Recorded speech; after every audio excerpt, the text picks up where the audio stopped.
Lassen National Park closed, posting this eerie photo of smoke-filled skies and evacuating campers. New satellite images capture the fire's exponential growth, spawning vast, expanding clouds of smoke. The park fire is among nearly 90 active I do that too. Highlight reels. Air quality You guys sending can do food it to so sources many. far east. I jerk off from. I do my The highlight reel. evacuation zone covering the town of Paradise, devastated by the campfire 6 years ago, the deadliest and most destructive wildfire in California history that took the home of volunteer firefighter Real cute, looks, sounds, acts just like Felicia. I still will. First time I saw that Lance by and mistake Patricia in a Collins hotel, are one of thousands of families forced to flee. she squeezed through really cute. Fucking campfire that took us 6 hours to get up. and she sits there and talks about the blowjob. They wears on our now. So much They fucking did this, they did From that, the terrible they did legacy this. of fire. Right, I gotta tell you, I fucking hate all that shit. And she Survived both incidents. She's cute. She's not trying to be. She's a fucking Eventually, the weather here And then she is goes back to cooperating, her allowing whole thing. This is firefighters to me get when I some first level of started. containment on this fire. You see Now that up fuck to her and she's 12% yelling more with than a Oh yeah. It's a fucking interesting left show. to burn. Yeah. She The talks nation's about her largest clit, fire and then is she talks about other expected to women's be clits, and there's not 4 women on All right, fire. Steve Patterson, And they're thank you. faking and all 4 Tensions in the Middle East are reaching a new high. Israel today is vowing a major retaliation accusing the terrorist group Hezbollah of killing 12 children at a soccer field inside Israeli territory. American Sam diplomats Strictly will searches for a escalation. fucking naughty show. Come on, a naughty show. I don't know, man. I'm not even disrespecting. I'm just saying, when I saw it, to me, it was a fucking circus of funniness. It was something that I hadn't seen. It was All right, like, Steve Am I doing Patterson, what? thank you. Tensions in the Middle East are I did reaching the a new W high. station. Israel today Who's vowing that? a major People love the show, retaliation dude. accusing the It's a terrorist great group show. Hezbollah And You gotta share your screen, dog. Sorry about that. It's a great show, and I'm with you, dude. I think about that all the time. Like, why did I do this? Why You gotta share your screen. We're at Backstage Fire and Billiards. I don't know if you ever met Big Daddy Carlos, who owns Velvet Margarita on Cahuenga. But he opened a place down there. It's this nice place. Felipe Esparza has been there. Tensions in the Middle East are reaching a new high. Yeah. So we're out there, and it's going to be a good time, dude. An hour of fucking power, I promise you that. I got this hour. I'm trying to find somebody to let me I'm shoot it. not done I yet. might just GoFundMe, get fucking 12 grand, shoot it myself. Oh, I shoot just it did. Yeah. I just did nice, them. but do it myself. Yeah, I and, spammed it. so that's, I got this hour. That's my thought. It's like all these crazy stories. And Sick was doing an hour too. Well, we'll probably do. We're We'll taking probably over end up both doing like about 40 years. I'll let him call. We always go. We work Keep together. it going. Who's over? No, it's going to be me and him. Me and Ryan Sickler. Then we got some local food. This chick named Sharp. She's really funny. Gooch. Do you know Gooch from Vegas? Brandon Gooch, Hahn. He's like does the little radio station. Literally one of the funniest dudes. Like if he was in LA, he'd do great. And then Matt Markman, who's one of my favorite people. Hilarious comic, man. Vegas is an interesting scene, dude, because there's so many theaters to perform. There's a ton of shit during the week. Children People go at a soccer field inside Israeli territory. American diplomats will escalation. I love that movie. Yeah, we have a bunch of people there. We have like Dobo Yeah, Freddie's great too. They got a nice little scene, man. Listen, I want to be here and there. That's my goal because I used to go to college there. That's where I started. But I think it's going to be an artist community. If you work hard, you got a little cash with you, you can do shows like within these hotels are trying to keep people in the hotel. So they want to have shows. And now what they're doing is they'll have one stage. They'll have like 5 shows in it during the day. So you have family shows during the day from noon, and they go all the way to midnight. Every 2 hours, there's a new show. And this show you're doing Saturday. They go to Ticketfly. It's called Comedy Chaos. SamTripoli.com, or you can buy it at the door. $15. Make it holla. Love you. Saturday, what's the date? That's the 21st. Do me a favor. You know I don't fuck with you people. Go down there, hang out, bring them fucking whatever. Try to put Cosby, whatever the fuck you want. Bill Cosby, me? That'd be hot. Watch his Drake. I've been roofied, dude, in Cleveland. Yeah, they roofied me. No, this little titted, this chick with huge tits. I was just couldn't stop talking about her tits. She's like 5'1" and just all monster tits. And she brings me a drink, and the next thing you know, I'm waking up on Chad Zumach's fucking bed. He's like, dude, you got fucking weird. I'm like, I don't remember any of it, dude. It was The terrorist group No, and why Hezbollah would they have move to killed the 12 flag? children on a soccer field inside Israeli territory. American I'd love to watch diplomatic that man fuck those escalation tits. could lead to a new front in the war. pass out and we'll draw like a fucking little thing on his forehead, like a Nazi sticker. I'm never taking another drink from you ever again in my life. You sound so high right I now. will text you, Bro, mom. I Make have- sure you a Nazi. Your mom will fucking fly out of here and pull you out of here quicker than a fucking. It's good to see you again, Sammy Trips. I love you, Stopping dude. by. Listen, Thursday, Friday, Saturday, San Francisco motherfucking punchline. Wednesday before Thanksgiving, 11:25, Irvine Improv, 8 o'clock show. You'll be out of there by 10 fucking 30. You can go jump up and down, whatever the fuck you're gonna do. Lisa, I'll be there with t-shirts, giving out autographs and taking pictures. And that's it, people. We'll be back Wednesday. I don't know what fucking time. Don't ask. I want to give a big holler to everybody who came to the shows from the Stress Factory and my Jersey peeps. I love you with all my heart. Sam Trips, thanks for coming. Anytime, Saturday dude. night at the fucking Vegas. Backstage Billiards. Backstage Village and my main man, Sensibly.com. Lee fucking Syed, kicking ass over there. You good, my brother? Yeah. Krav Maga, motherfucker. Let's go LeeSayas.com. Let's do Yeah. this. Lee, I want to do your podcast. I would love to have you. That's how we creepy. No. You're Stevie Wonder right now. You're just like, Ebony. Okay. This podcast is brought to you by Honor.com. That's right. Go to Honor.com. At Fisher Investments, we may look like other money managers, but we're different. All their You can't be that different products like We are. Outbank. We have a team of specialists not only in investing, but also in financial and estate planning and more. Close clients the rely on deal you to for all get that. 5. Yes, and as a fiduciary, we always put their interests first. But you still sell commission-based products, right? No, we have a simple management fee structure, so we do better when our clients do better. Huh? We're more different than I thought. At Fisher Investments, we're clearly different. Get 20% off this when you get capital market.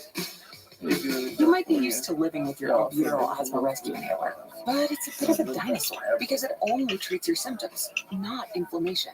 Treating both symptoms and inflammation with rescue is supported by asthma experts. Finally, there's a modern way to treat symptoms and asthma attacks.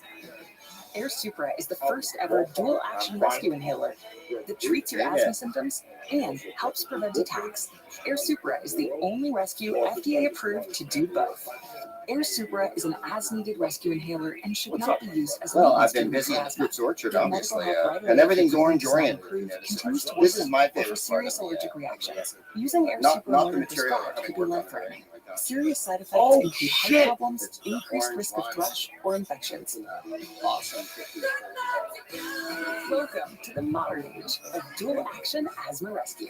So, Ask your doctor if yeah, Air Supra is Ryan right and for you. Matt, who work with Jimmy Pardo and Doug Benson, we all work together. We're back with an astonishing rescue for two scuba divers lost at sea. And so This we were is Coast thinking, Guard let's do video it. When showing we the do the search for album, the pair let's off the actually coast do of an album Texas. version of the See album. those white You can download flashes, it, of that's course, them, like everyone finally knows, like I found already and have. saved after about 36 But if you want to hours. spin, They had no boat, only each other. let's do it through the Loved album. ones of the couple are calling the rescue a miracle.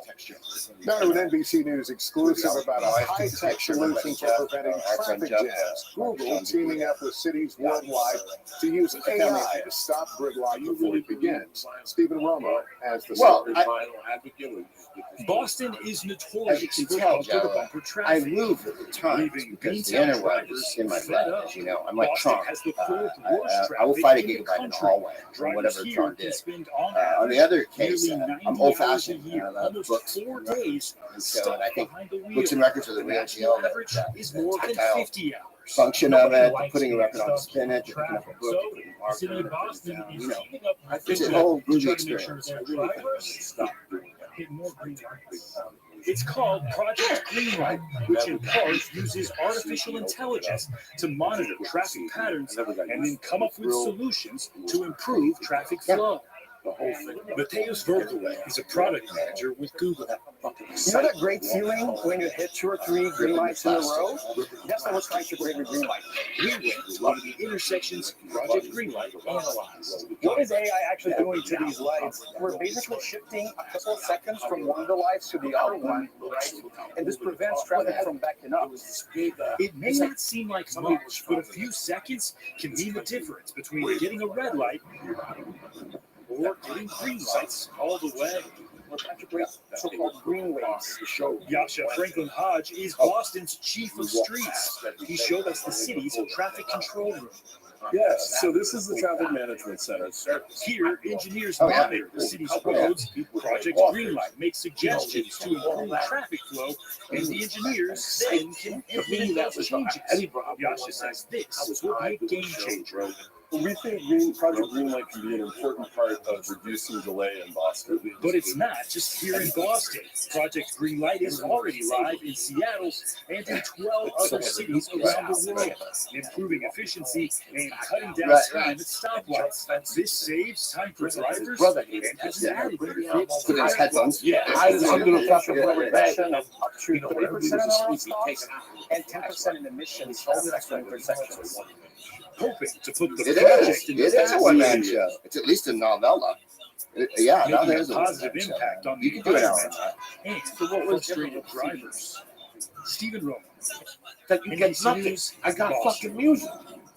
And we're I back get in fucking moment. music. You know, I buy a CD about a film. Let's say I'm From the back. Paris Olympics, why And I buy a this CD American about rugby film. player is now Yeah, a they social had- media star. Plus my inside look. A fascinating story of how the Olympic medals are There's made. something about the reading. Something about the reading. Okay, and with music, the same thing. Listen, you just not hear the process. Two retiring business executives turned their post-career mission to greyhounds, giving these former race dogs a real chance to win. And now you get the bus in this traffic. That's the excitement. It was From exciting. planning your future Now, to pursuing your passions, a Raymond James financial advisor gets to know you, your purpose, and the way you get back. That's life well planned. Oh, look, the coupon entitles you to a free download of this record in digital format. So if you buy the album, you can download it anyway. And like that. Chewy, save 20% on your first pharmacy order. So you can put an end to the itch. Get flea and tick medication delivered right to your door. It was one thing when my mom got Alzheimer's, but then we started noticing things that seemed off. She developed agitation that may happen with dementia due to Alzheimer's disease. Sometimes she'd fidget with her fingers, get suddenly overwhelmed, and even throw things. And that was just never good. So we asked her doctor what else we could do. Rexulti is the only FDA-approved medication proven to reduce agitation symptoms that may happen with dementia due to Alzheimer's disease. Rexulti can cause serious side effects. Elderly dementia patients have increased risk of death. But at least they fucking gave you Stiff something. muscles and I confusion, buy which something can today be and I feel life-threatening, like I'm or just got uncontrolled muscle movements, which When may I be buy a permanent. CD High blood sugar, which can lead to coma or death. Weight gain, increased CD cholesterol, collector, blood and they'll rip you off every unusual fucking year. urges, dizziness Remastered, on the standing, lost falls, tapes, they're lost for seizures, fucking trouble treatment. swallowing, or sleepiness. Okay, if you have a bad set at the ice house, they give you a tape on the way out. You take that motherfucker, you put it in your glove compartment, you hope there's something else. Okay? All of a sudden you die, and some jerk says, "Look what I found." I discovered, and now you got all this bad material out there after you're dead. The kids are like, "Yeah, we stuck." They fucking did that to Bill Hicks. They released every fucking thing he did, you know, while he was working on whatever. And that was You're not ready to have horrible. it prepared. You're not ready to fucking do that stuff. So I always wanted that. I never met him, but he's on another album that he did. And I was like, I wasn't even released it back then.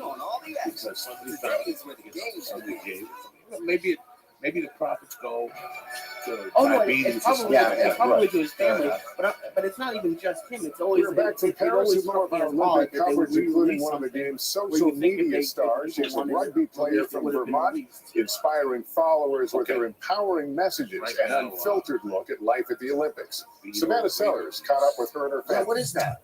Tell me what that is. No. I'm just See posters for It's it. not for the faint of heart. You have to be tough, powerful. You have to be like a Lona Mars. It's just like, Boom. They have it.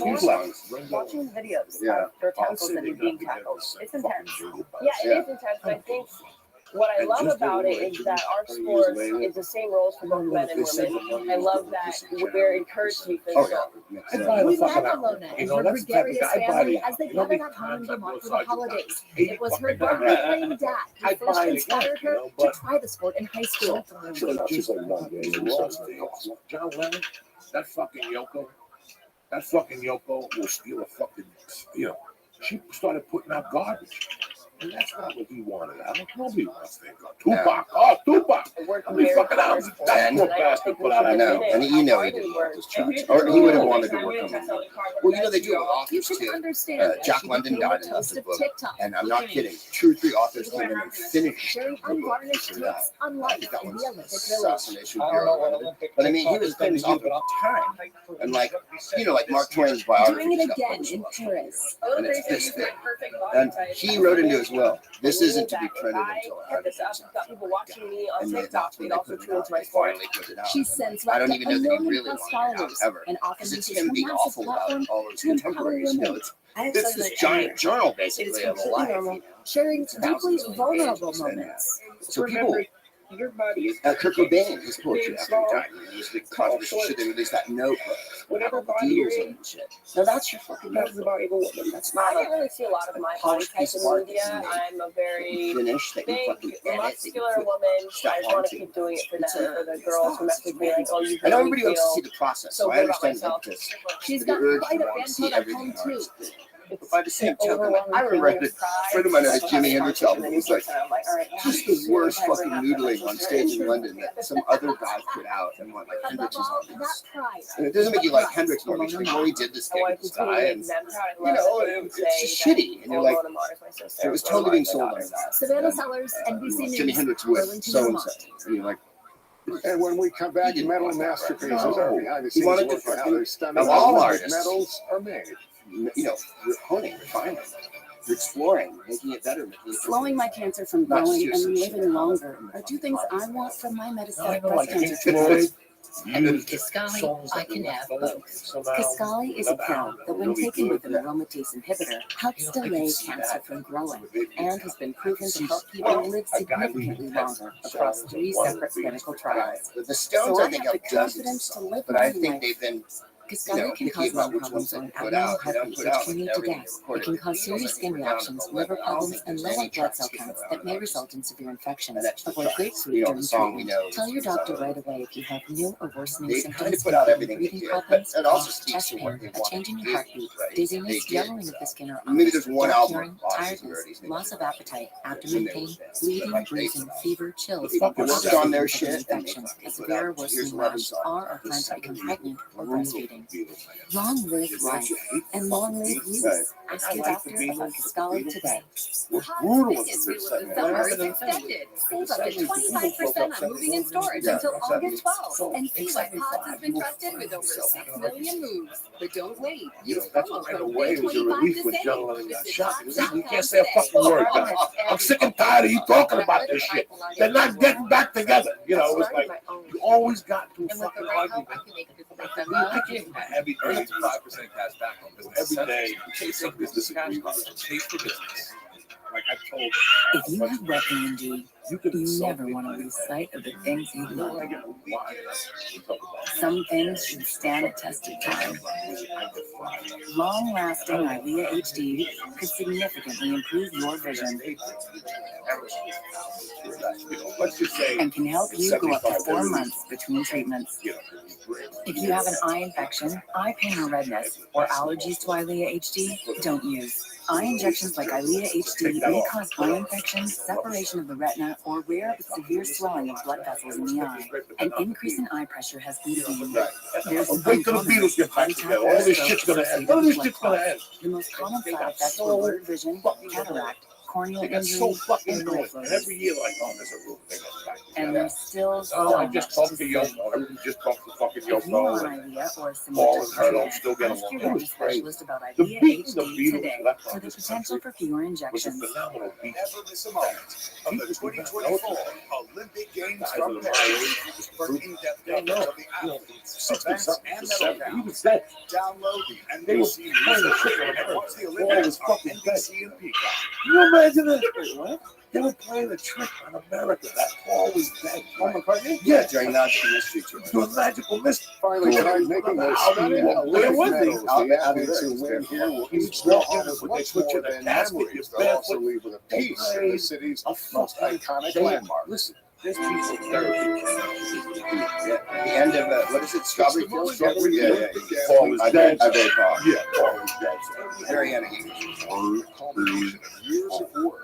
A You're medal supposed to around their discern. neck, a forever reminder. And then there is one. They were among the Paul was best dead. in It was the crazy. world. If you look at They've been a 28 staple for more It's than on a one decade. license plate. This collection on display in Paris for the games dates back to 1896. Oh, Sergeant Pepper. Sergeant Pepper. One These big motherfuckers difference did back a then. number. There's only 2 of those medals right now. Elton John Why? came along, Because it was saw originally the just a silver and a bronze. bronze. There was never a plan for Right. There was never a plan for gold in 1896. And then- However, in and they broke. 1900 in the Paris So Games, now all these they laws- introduced the gold medal, but it wasn't gold. That's it. It was gilt silver for people. The gold, silver, and bronze winners here will carry a piece of Paris Oh, with yeah, them no, forever. it's fine. An original piece of iron from the Eiffel People Tower crying and embedded in each So medal. they made They a were motion to designed beat. by Then all of a iconic sudden, Parisian they get jewelry back designer together. Chaumet. They shoot They down never like said that. that, but they kept No, it up every they 6 weren't months. saying Yeah. shit. They weren't. They hated each Yeah, other. they weren't speaking. They weren't even talking. They should give a fuck. Did you see that show? The iron saved during Oh, no. renovations. That's how she fucked the kid out. Will. She's kisses and Porches, even the ribbons designed to mirror the lattice on the tower. La médaille, c'était devait représenter Paris, ville lumière. The ultimate souvenir from the Paris 2024 Games. Yeah, for the Olympic level. when they sold really the are. They sold the best of the world. And then to win a medal, Like you stole their logo. there's no great archer moment. Which is a Magritte painting. And there's an art dealer in London. Really for Sunday. Stay with us for our Yeah, prime time. and it's been in the army with Edie on 7 p.m. Eastern and 7 p.m. Said he claims to have had sex. I'm Les. He's quite dead now. Back here tomorrow night. Drugged up art dealer in Please London. take care of And all the yourself rocks hanging and out each other. because he was that guy. You can look him up Hey, online. can you do me a favor? What's his name? You just look up Groovy Bob and see if you can find us in there. Can I you can't- go to I'm writing it Discord? down on my personal phone. And anyways, he was an art dealer. He was trying to get busy stuff. And he came in with some Greek painting and left it on Close Discord, reopen it, and it's in and the see if picture. the And you can look at it if the app's not ready. of a clerk with a bowler hat, with a giant tree. On the left side, Have each other. Washington Energy's talking about what do we call it? Windows and doors is one energy efficient window. Get the second at 40% off. Get the second French patio interior or exterior door at Oh, there he is. why did you do that? Energy services today for a free estimate. Groovy Bob. Yeah, he's a peacock baby.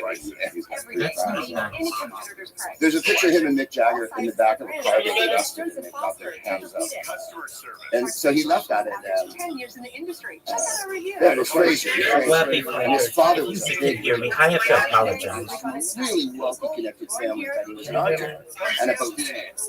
Crazy. Wappy Flanger? Wappy Flanger, can you hear me?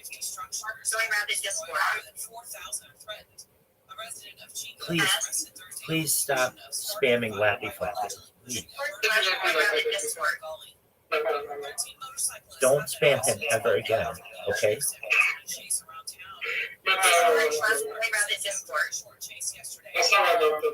That's okay. I'll talk to him. Okay. How are you?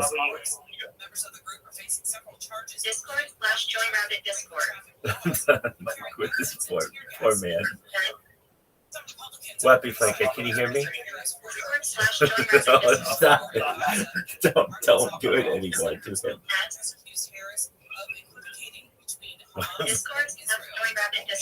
Wappy Flanker, I'm so sorry.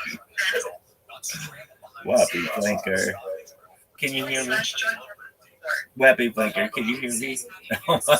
Dude, that's not nice. That's not nice at all. That is not nice at all. That is very mean.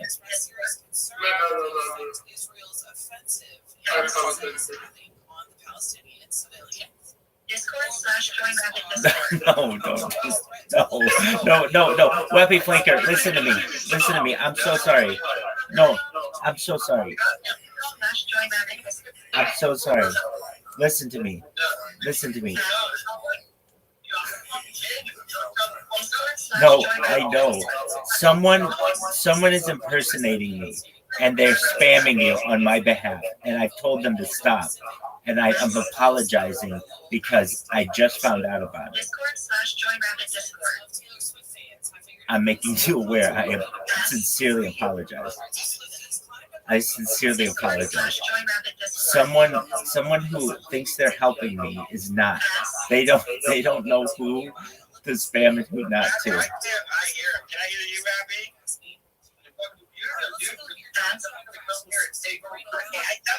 Somebody on his chat is talking to him and telling him to do it. He didn't tell him to do it. He told him to stop. Yeah, no, definitely. I'm mad that they did it because they know not to. I can't hear him now. You server muted him. Yeah. Take over like my stream.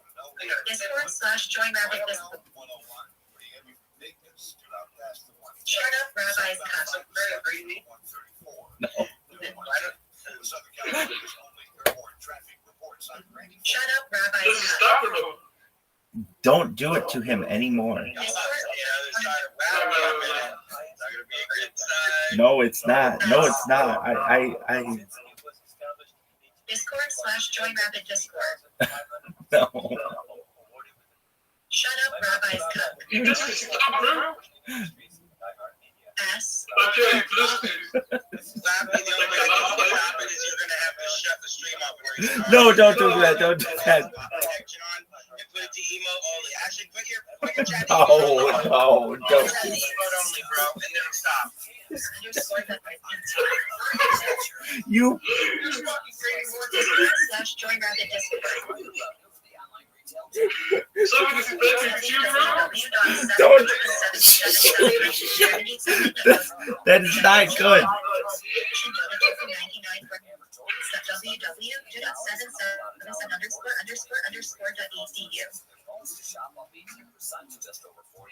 I am so sorry.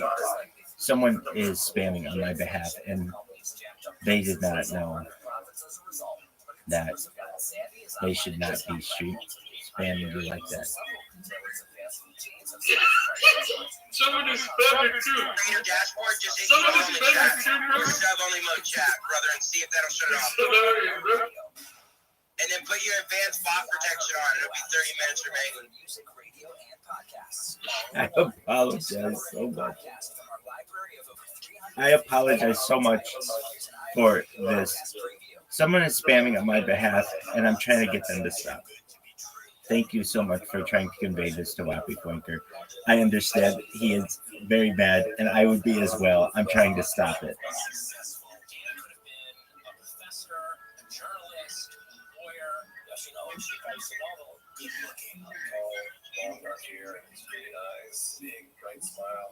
But those couples, they're never as perfect as they seem.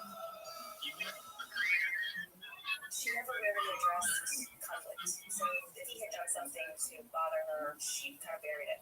And when things go bad, they go really bad. I think he was surprised that he didn't know his wife better. From Wondering, I'm Matthew Scher. A few years ago, I wrote a story for GQ about an Orthodox rabbi in New York City who helped get people out of bad marriages. One of his catchphrases was, a divorce or a funeral. It was a crazy story. Dude, I'm pretty mad at you. You fucked up.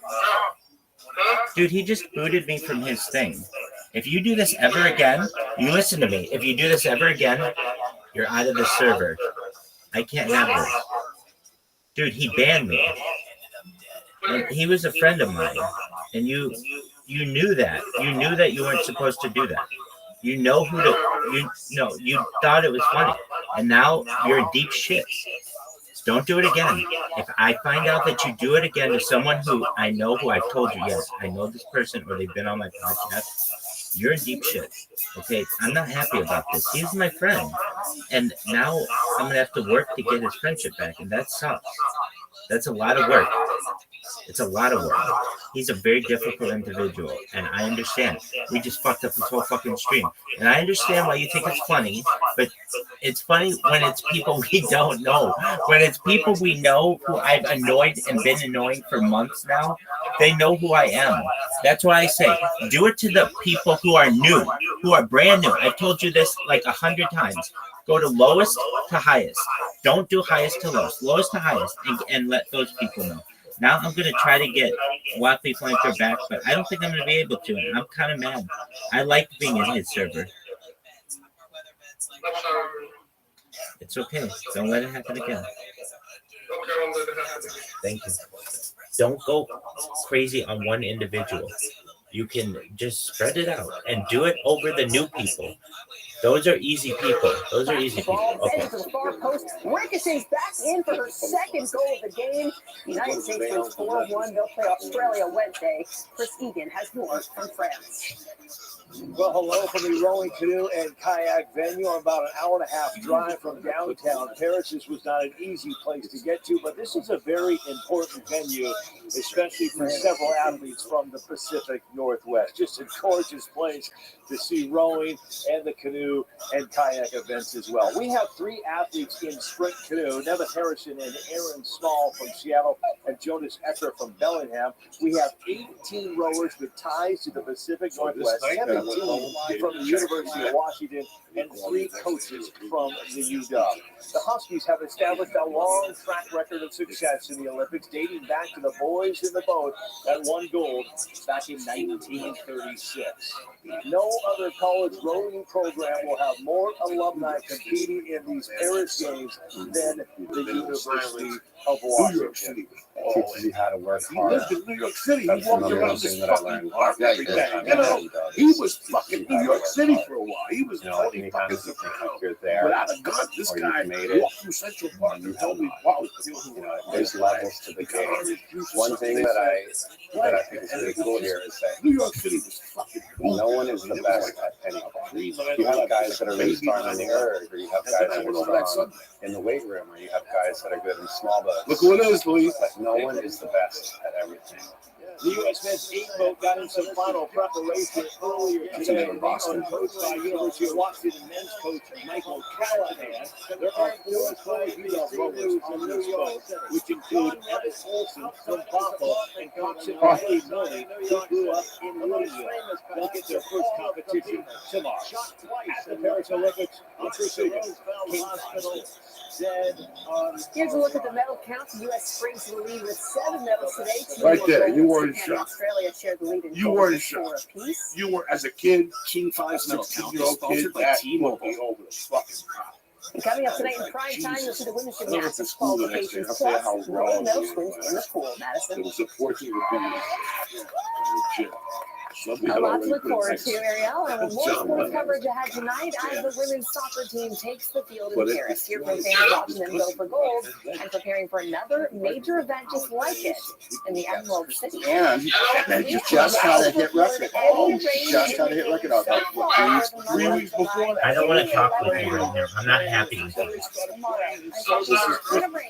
We know. I'm trying to get Watley Flanker back. First, the legend in emergency medicine passes away. The impressive career of Dr. Michael Kopitz. Now, he had a and big his hit with lasting legacy. starting out, which was on the radio all the time, and everybody was he was about to come back. I've been watching Interviews since I started watching the pre-food. It's been about 5 years hanging around New York. Reporting where the topic is. They know the information that I want, and they're great to watch.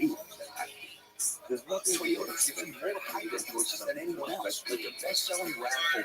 This is the new 24 RAV4 or RAV4 Hybrid with 4.39 APR by month, or this one for $369 a month. The choice is yours. Toyota, let's go places. Every family has a story to tell. At Dunn Lumber, ours is about trust. During the Great Depression, trust was hard to come by. You had to figure People were so 30, skeptical of 35, banks. 40 more Customers years. would stop by the lumberyard, He put would. money in an envelope. And he would have changed. He probably would have more books. The safe still stands today as a symbol of our You know, now there's a position for people like that. You kind of hang your job. Like now there's Angelina Jolie.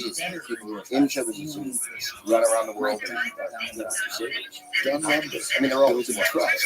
There's not that many rock stars.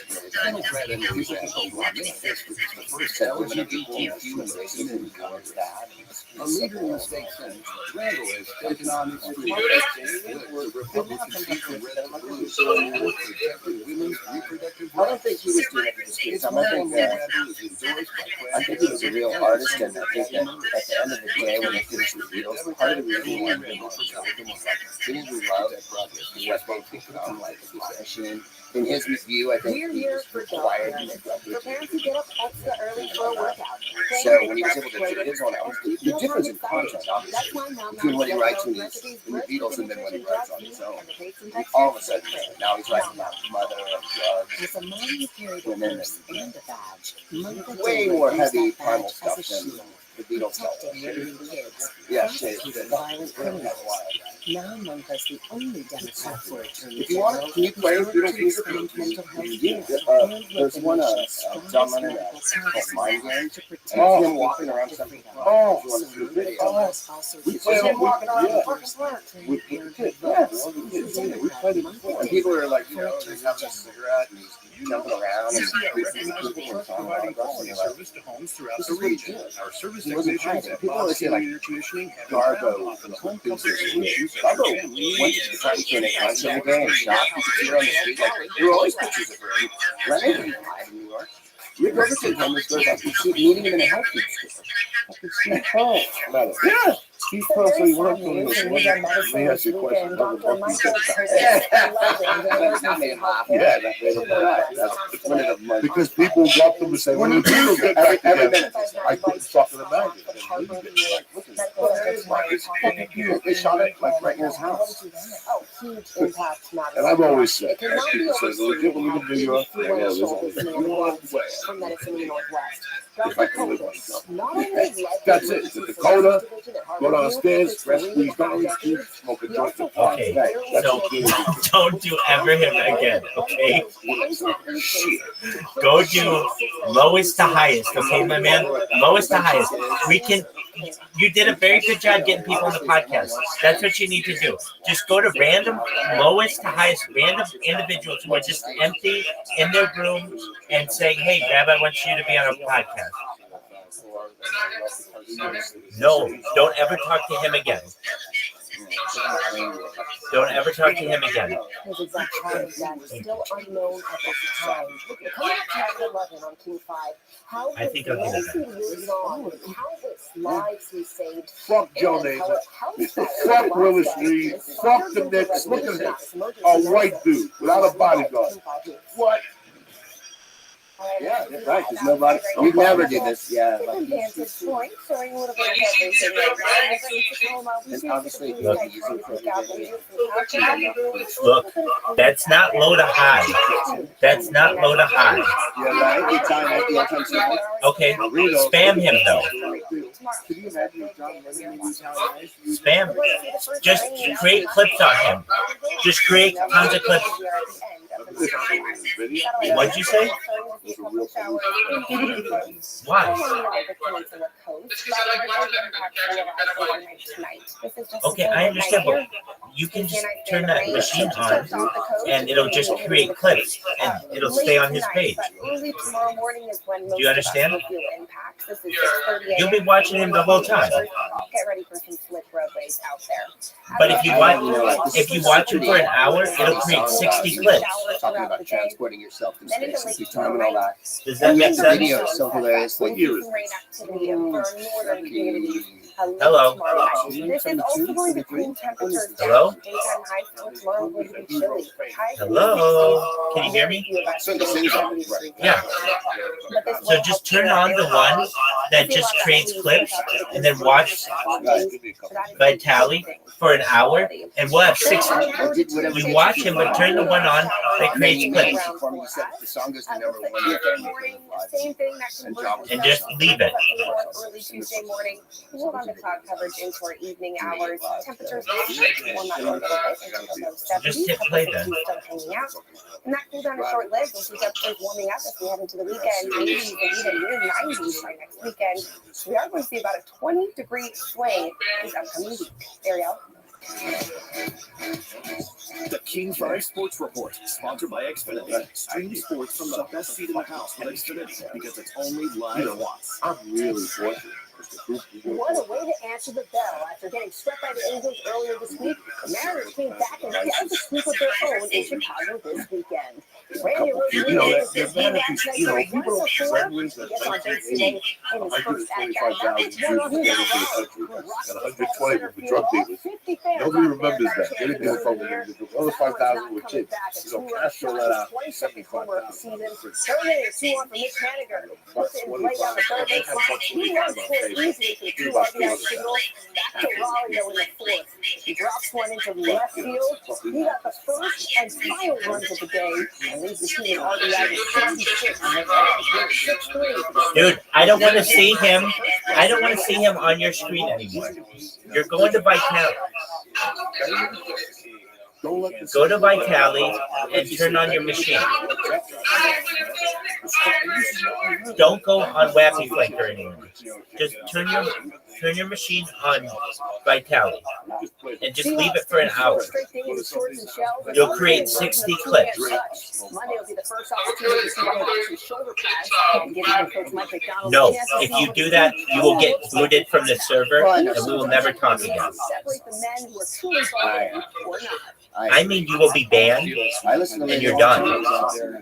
Also, just saying, I mean, and it's not always necessarily a server. If you talk to him anymore, you will get banned from the server. He's my friend. Listen to me. He's my friend. If you fuck with my friends, you fuck with me, and I'll kick you out. I don't need you. Okay, I did this long before you. I will do this long after you. If you want to help, you do it by my rules. My rules are you don't fuck with people who I tell you don't fuck with, and don't fuck with Robbie Flanker, okay?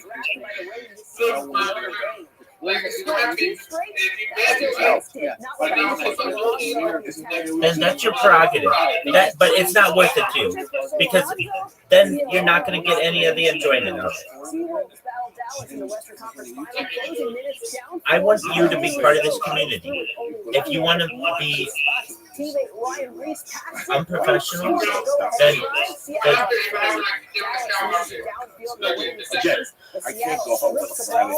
I will just do IP bans against you.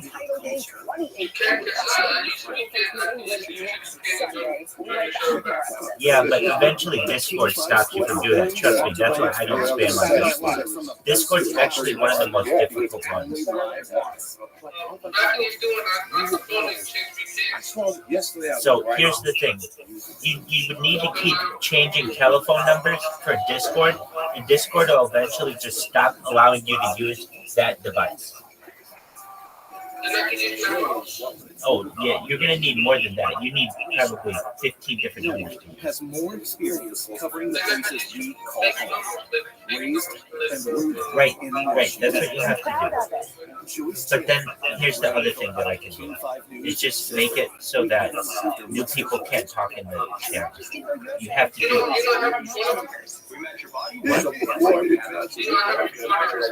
That's fine. I don't accept calls from new people. So only that's fine. I like the lowest number of law enforcement officers per capita of any state. That's unacceptable. Okay, public safety. So you can help this project, and I'd love you to help it. But if you fuck with Robbie Flanker or any of those people anymore, then we're done. But if you want to help, then go to lowest to highest and get some people for the podcast. And these are just small time creators. Make quite a name for themselves in the rock business. The last 10 years, they've had hit after hit. Please welcome. What was the last four? Ozzy Osbourne. That's a band that you know actually set before. No. Every time we go to a fan poll, this band is coming up number one. That's the one for this one. I just saw this yesterday. But watch this. There are these guys and homemade shirts that I've given out my. I got so happy because I always thought I was jerk. I gave it out. 2 other guys that were like a jerk off. Go ahead and call it. Do you know the saying an apple is Yep. Well, it doesn't have to be an apple. It's different for everyone. No, I told you that's not the right number. So I guess this guy's not going on the tour. He wants more Guinness. He wants Aussie Guinness. Bill, whatever. Bill, Yeah, Geezer's the bass player. Joe the drummer. Fucking Tony, no fingers. But watch these guys. You're gonna love this. This little guitar break, these guys pop up. That level of game and excitement coming to Seattle, I think is amazing. That excitement is from a former Sounders player coming as the USA women's soccer team got a 4-1 win against Germany on the Olympic stage. As Seattle looks ahead. What are you trying to prove here? I give out my telephone number on the internet. It's all over. Leave, we're gonna go see Black Sabbath. Sure. Look at these moves. That's Joe Diaz right there, jumping up and down. Look at him crying. That's me. That's fucking me crying. The whole thing. I wouldn't lie to you guys. Watch this. Okay, we'll stop. Watch these two guys. Look at them. Oh yeah, they're the real deal. Look at them. That's Joe Diaz. They made the shirts. Yeah, that's what I said. I used to make those. Yeah, you can have anybody you want from me. You have no bats. It doesn't mean I'm going to pick up. As the general manager of Rain FC, while no current Rain players are on Team USA, Rain FC does have a presence in the Olympics. We obviously have the two Okay, so Canadians you're just playing going on on the going to see this is No, Well, 6:53. today soccer's on the big screen. What time does the day start? 2 years, we're going to be able to host the largest sporting competition in the history of the world. I want to know when the coach. The men's World Cup. All right, so here's what you do. Go to lowest to highest. If you go to Wappy Planker, we're done. And if you joke about it, we're done. Okay?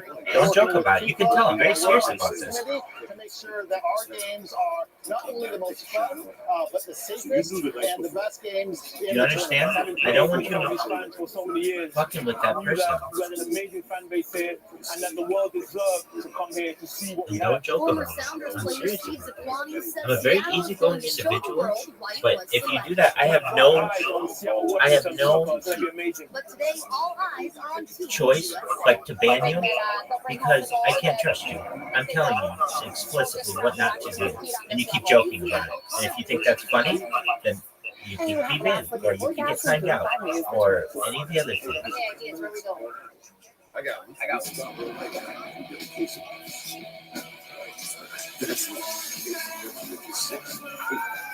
What about a coffee shop? I've seen you, I've played on If you. you'd like to be helpful, which you can be, go to lowest to All highest new Toyota Camry is 100% hybrid and and ask now people that want to be on available podcast. dealer. Lease And one it's from very just easy to get people to do that. Find your You've already done that successfully. You did it really well. Toyota. Let's go places. Great. Mimi and I are so excited to show you what's going on. Yeah, this year's Olympic Hopeless Series is going to be bigger than ever. We're trying sports that are new to us and new to the Olympics. You know, I really think we could have a future in this gold medal winning stuff. Really?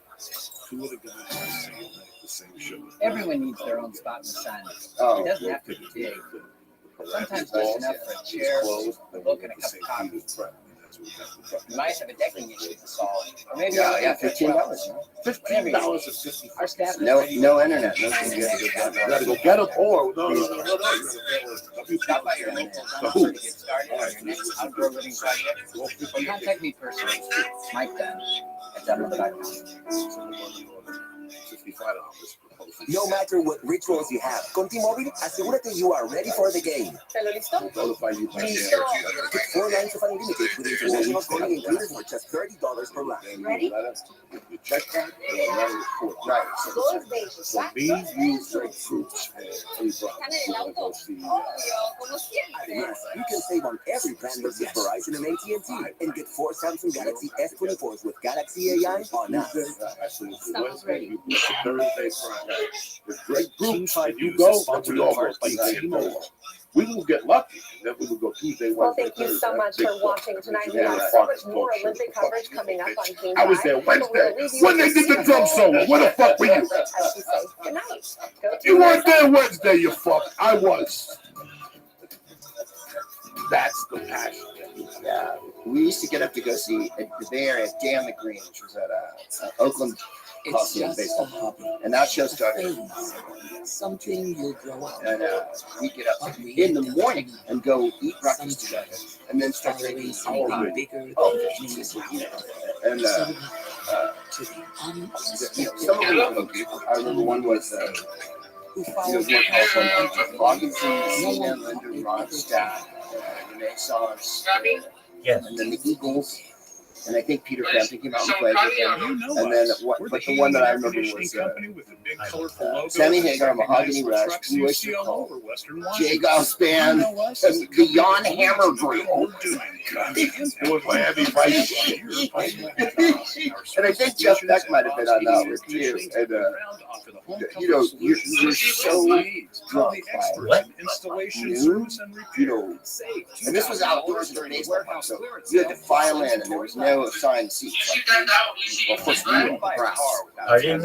So why buy a mattress and box from an online marketing company? I remember a big fat Nike chick walked across it. And I was pretty high. And something fluttered down. I'm doing something right now. I'm not doing it for you. Like that. And grabbed it. What's happening? And then she went, thanks. I dropped my ass. You have to go in the well, you could do drugs outside. In the 70s, I don't know what you're talking about. Those days, What are you talking about? you rip it from no one's you rip this joint and ask them to take out the sheets of that. Are you showing me something? Because you're not showing anything. Frank Marino, Mahogany Rush, Poco.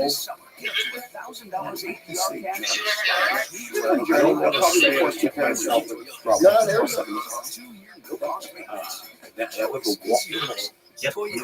Route 3 in the metal end. Then the dead did. Yeah, they'll just charge you. They charge stuff.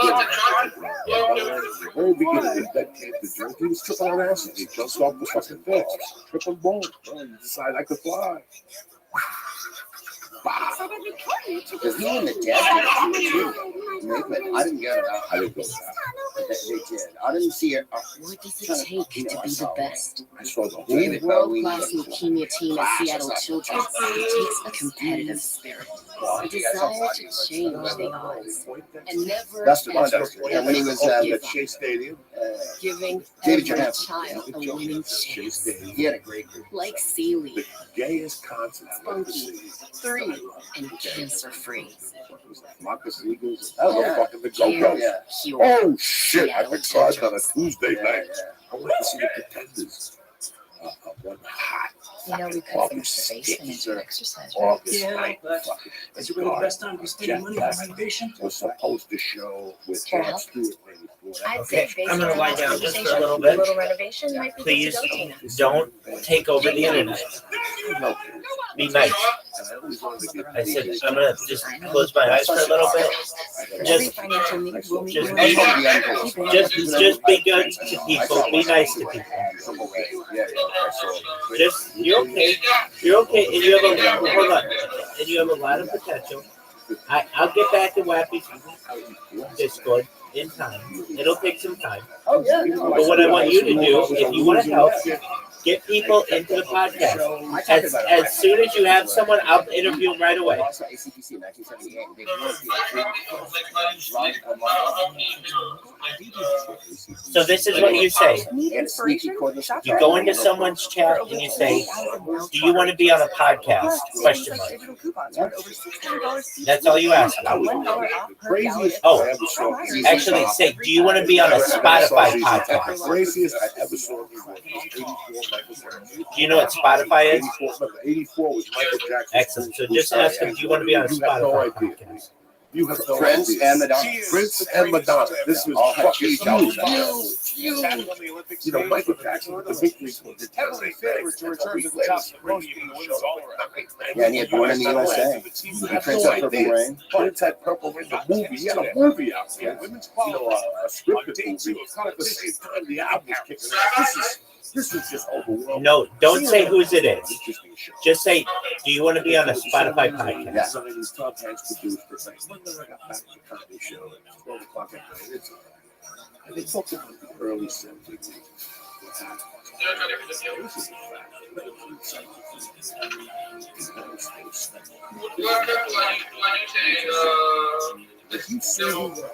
Stevie Wonder. You gotta see who's Just ask them, do you want to be on the Spotify podcast? If they say yes, then say, then just send them the Discord link and say, forget the Allman Brothers. We can do it right now. Let's give it something about, forget 73 years country. Kiss was maybe around the corner. What will you be doing? I saw Kiss the Night Elvis. Yep, absolutely. Go ahead. No, you do you. Enjoy yourself. You know who I saw? Chuck Berry and Please do. And both of them were outstanding. Chuck Berry was a daytime gig, and he wasn't that. I can't even remember who was. He wore a white It is one of the most Piano majestic shirt. venues of this Paris Olympics. The Grand There Palais. you go. I'm telling you, for him, just turn on your little machine that creates clips and just watch him, and it'll create clips while you do it. And Oh, there's great. a lot of pretty girls here. And then we're gonna do some oldies. We're gonna do some golden oldies. We're gonna do some moldy oldies. And then he made the crowd split up and we sang My Jewel Lane. And you know how they always talk about not having a band? Well, it was just guys. Like Chuck Berry toured for 125 years. He did not have a band. I watched the documentary on Right. it. He just traveled distance guitar. So it was for like college guys on stage, right? And he walked on and plugged in. And his big and you didn't know what song, but everybody knows that it was Chuck Berry song, right? Because he's got this. So he does all this stuff. He does my video. And he does this kind of he's born my 6'3" he sat on the amp. He just sat up and everyone came up to him. And that's how he showcased. Just Then part everyone of a big day night for Team USA. What? We'll But he bring sat to on you the amp. on prime time. I don't know. Speaking of American gold The greatest thing, you know, is this what a 50s rock show is like? Everybody got Enjoy yourself. and that was it. Like she didn't do a big, you know, yeah, man. Everybody come up here and let's do this. It was really, and when I saw Bo Diddley, it was all really the 22-year-old superstar. and Carrying he was called the Hall the host and nation. he was at the end, and we came in Two the of the back and biggest snuck legends in. ever We're to step on a underage. basketball court. LeBron James and Kevin Durant. So they're on the same court. we go, they're on oh the my God, same it's so team. good. The modern Lady day Bo, who dream just died team 2 debut. nights ago, was in the house. Lady fucking Hi guitar everyone, player. welcome. I'm Mike Sang Tirico with him from too. Darhol, the And Cafe Bo de Lo. Diddley had a square Prime guitar. time in Paris. What a first Sunday it has been at the Olympics. We've got And his 4 music, hours of all, the best you of know, the Bo best Diddley. ahead for you tonight. Big stars from all across the spectrum. It is a huge night in the pool, including Bo Diddley, 21-year-old Americans, Gretchen Walsh and Tori Huss. Contending for gold in the women's 100-meter But butterfly. when he played live, it was Big focus on women's gymnastics, Simone Biles and Team USA. The gold medal favorites and in at the the end team of the event. show, It all starts with qualifying. including the whole Team USA's final rotation will be our event of the night, brought to you with limited commercial interruptions by Toyota. Never mind seeing Right to people the action in a right now football stadium. with Terry Seeing Bo Gatt, Diddley was Sam like, Pesci, and John Rothschild. and he was, you know, not at the top of his career. One of the most He's probably doing a anticipated gig for days of the Olympics is here. Day one of women's gymnastics qualification day.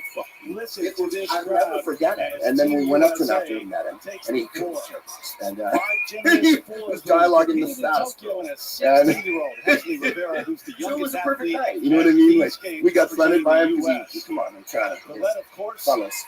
Right? Simone Biles. And I think I said Mr. Diddley Considered the greatest because of I all was a fucking time, and they are idiot. the And I went, favorites to win Mr. Diddley, and he like went, yeah, Can't yeah. win medals today, Like- though. Just trying to survive. Welcome Absolutely. to Paris.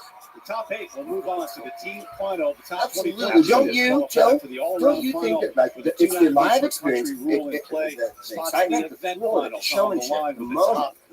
8 moving Yeah, on. what I like most about a the Rock and Roll two-per-country Church was the rule. Rockets Four are pageantry, rotations right? today, and the Because U.S. they were will really open up on balance, the being band. Sam And you love the Barrett's band, above. and you were on the right drugs, you just walk in the arena and feel Exactly, the like you were saying, electricity from the to be the crowd. guy in the Everyone front row comes when in they cheering for their country, and it's a really special I environment. remember seeing with Queen the and a colors dude when they and put the overall the atmosphere. Floridian out to the Small Biles back for the third Olympics. You've got, we were in as I Oakland. mentioned, 4 veterans You know, from Tokyo in here. Oakland. Jane Carey, It was that tour. They opened it. Last time, Right, she like earned her they spot opened it as and an the spotlight hit individual Freddie. He's on the top of the for the stairs. first time. But how Well, about the yellow ball, seven-time make a Olympic big noise, medalist right? Simone And then they Biles? closed with it too. They actually did it again at the end, but they did it She's talked a lot about that. She And has it got taken care of her so mental health, been an example for Well, others just- doing that and just prepared for these games. And my cousin and I became Yeah, I think hysterical. she had a lot of He'd obviously waited. disheartened feelings This after was the it. last Olympics, feeling Like you like said, she let her Red State country School. down. And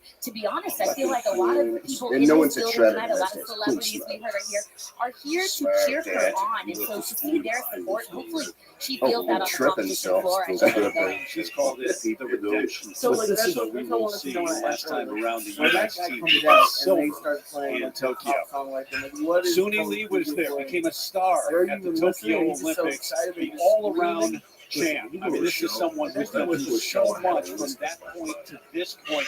It was in doubt because of 2 different types of kidney illnesses.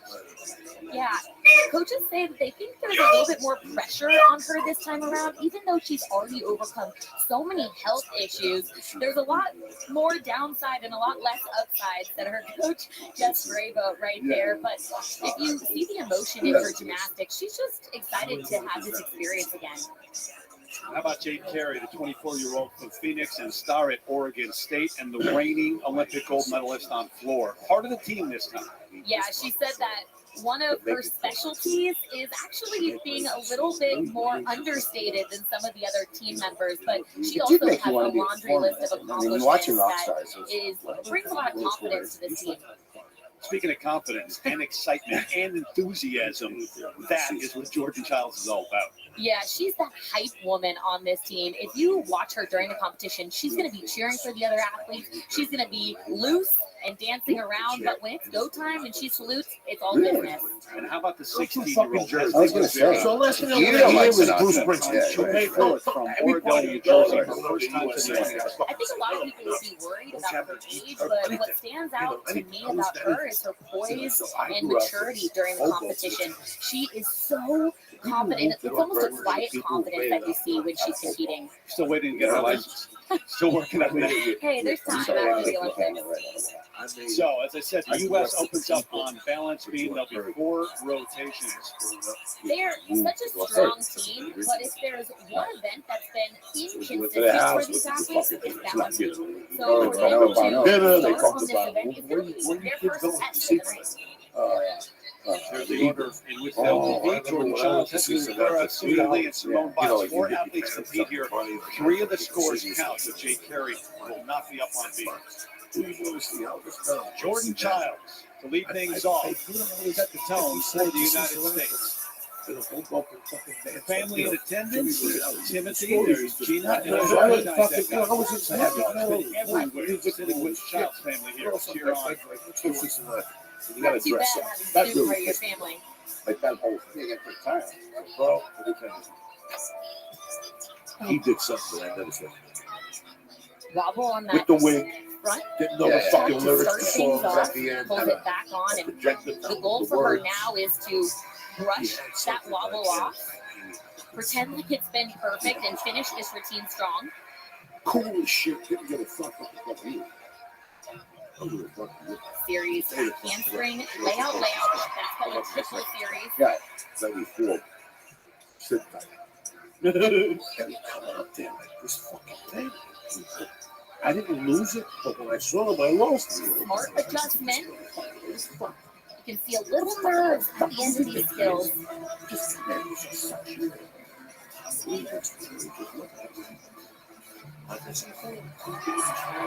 It's tough to go first on the first event on balance beam. She knows that it's her job to set the tone for the rest of the team.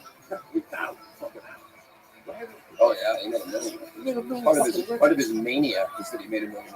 Yeah, you know, and he's friends with money. Money up. He said about Chicago, LA was his lady. She said that Simone all he Biles needed was a fucking city. taught her to be grounded, on beam, keeping her core tight, in good posture, just as not left. So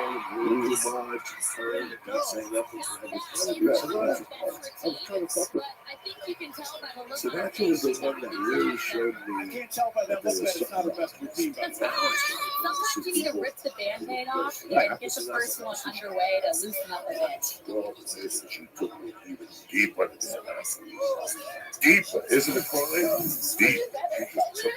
Here's that front pike on the beam. You can see her toes were completely off the beam. Great save by her, and even more well done to finish that routine with minimal wobbles.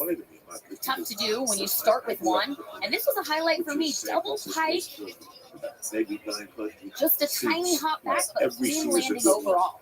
The place is crazy. If you ever And always brings the energy. Just like her families and their adopted friend. Yeah.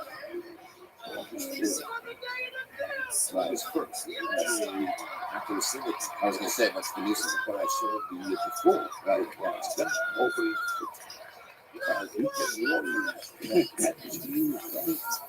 Beam is an event that USA is wanting to gain consistency, so it wasn't a perfect routine for Jordan Childs, but it's in the right direction for USA. 8 for execution, 13.6 overall. Help us crunch those numbers that we're going to be seeing. Here's the 3-time Olympian John Rothschild. I just had the ACDs. Gymnastics judging is the sports world's version of calculus, but I'm going to try to keep it as simple as possible. Now a score is evaluated on the difficulty and the execution. Let's start with the difficulty side of the score. The gymnasts in women's gymnastics are evaluated on the 8 most difficult skills that they're going to do. Each skill is given a value. The gymnasts with the most difficult skills have the highest difficulty score. Now on the execution side, there is your perfect 10, if you will. And there was no such thing as video. Maybe if the band was breaks high, falls from the apparatus. they had video on Whatever is stage, left but most is bands added to didn't. the difficulty score. Then penalties are taken You know, for things like going out of bounds, and ultimately Even Prince and that is Purple the Rain, gymnast's there was no final stage. score. She had special effects. All right, John, thank you. So up next for the U.S. here is the Or what was it, 16-year-old guitar that shot water and Leslie wheels. Rivera. It was Came out so strong. It was way more about me. That's what I say the cult of doing that. Even if you watch the show, it means the same. It's like VH1 every 2 weeks. Right. I always She had a watch few 2 or 3 meets shows. as a junior athlete that were a little bit rough. High performance director Alicia Sacramone said, but she asked her at Olympic trials, "Are you nervous?" And Leslie looked her dead in the eye and said, "No There's a way." laser beam. So Yeah. that is what is special about Later this on, I athlete. went to see production. I'm sorry. Got to be honest today. You got to be I a think you little can learn a nervous. lot from It's about handling old-time and channeling performers those in San nerves. Antonio. My She father broke her was, connection. and So my it looks mother. like she's holding her breath a little bit. I was going to say something so stupid. I'm going to say it anyway. Sometimes it's funny We're much older to and remind yourself as to they would breathe be. in critical moments like this And when we were one. little, your parents were 10, 12 years old. They went to school with them. They took me to see when I was a little kid. Again, broken Elephant Show with connection, Count which will be a deduction, but Patty Pigeon it's and not North a fall, Brothers, which is a 1 Bill point. Bailey and the Sketch Brothers. Jimmy Durante, when I was really little. Died of that, yeah. And that show, they had showgirls on stage. And a guy did a cakewalk. He would talk on the chairs, right around the stage. He would sit around stage and circle a circle started. So he sat. And then Great the stage recovery on that switch ring, full Stage extension moved. there. Photographer, everything. So I saw all those old-fashioned acts when I was a kid. And it was fantastic, Finishing double Because they pike are chest like down that, there on the but dismount. they're We always have at the seen same her do result. a better Like Elephant routine. Show didn't She's not sell. happy But with when she that started one. singing, It's it always was like frustrating when you know you have in between a little bit more left here's in the the song. tank, but it's hard to simulate And the then, crowd and oh, environment at and the then Olympic You Games. can't. There's no way you can do it. You know that. I mean, rising 11th grader, first Olympics, Leslie Rivera. Remember, Like, four competes, not lyrics. 3 of the Like, scores Eddie will Davis, the count, sax so player, you got get rid of the lower score. She went You can see this angle. The beam is only 4 inches.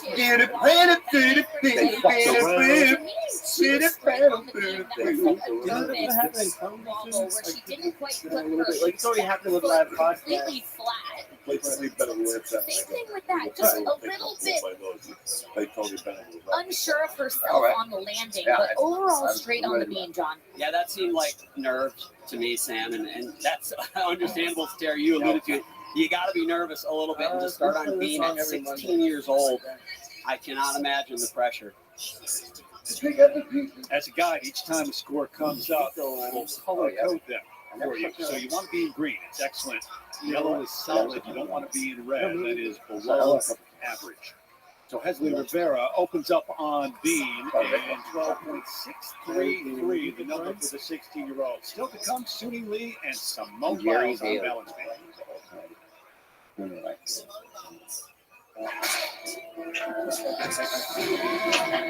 Seems like customer data thieves are everywhere these days. Some are hard to find, man. While others go. Sometimes the teacher is great. Sometimes the other Well, will be cool, but you not so much. Don't get robbed by bad guys. Oh, Salesforce I haven't had a deals with shares with customer data. Years ago, I always mentioned John Bryan and each other. Greatness hurts, but with care, you can keep chasing it. That's Tylenol. Comedy. That's care without limits.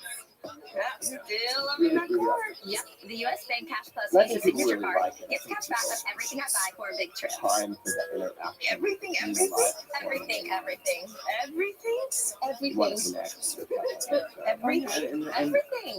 want to connect. For you, with the podcast, the way The that U.S. people Bank those Cash Plus Visa signature card gets you up to 5% cash back on your purchases. they're just as excited. When I see them, and I'm a fan too, and I see What them about people like these? that, I'm just as excited. No, I think it just to take off. Quick, the quicker picker-upper. Bounty absorbs spills like a sponge. I've got And it's emotional 2 times more absorbent. Those got clogged up, man. No, Sorry, back, bitches. Oh, sorry about that, you bad motherfuckers. No need to apologize. You're a beautiful man, and I'm going to make the juice out of it. Just shout out to Ruby Boss. I gotta remember that. Shout out to my daughter, Emily. They put up in a fucking box with the best reef in the world here. We smoked and joined it before the show. Really love that stuff. Join the rest of it. We believe no journey is taken away. Toyota. Alec Moscow, Abe Sack, Water Box. I forgot to shout him out this morning. John Harris, John Hernandez, Louis Duran, Henry Solari. Where the fuck are you? I got the class of cash. World execution of my main man. Nobody